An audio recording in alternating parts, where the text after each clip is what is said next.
Hello বন্ধুরা, তোমরা সবাই কেমন আছো? আশা করি ভালো আছো। পৌষ সংক্রান্তির দিন আজকে, সবার দিনটা ভালো যাক এই কামনাই করি।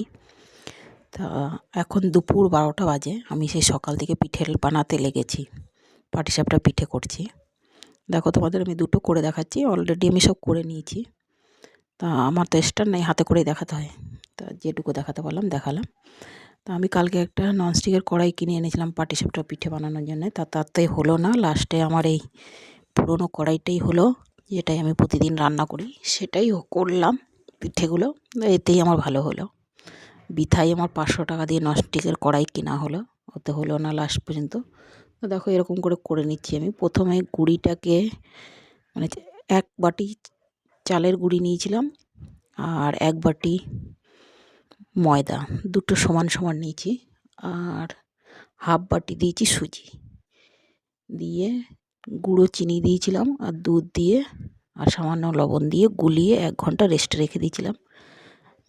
গুলি মানে গুঁড়োটাকে 1 ঘন্টা গুলিয়ে ওর মধ্যে দুধটা দিয়ে 1 ঘন্টা রেস্টে রেখে দিয়ে তারপরে করলাম।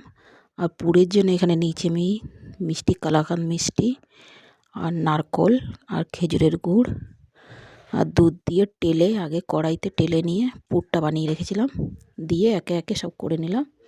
দুটোই দেখালাম তোমাদের, আর অলরেডি আমার সব করা হয়ে গেছে।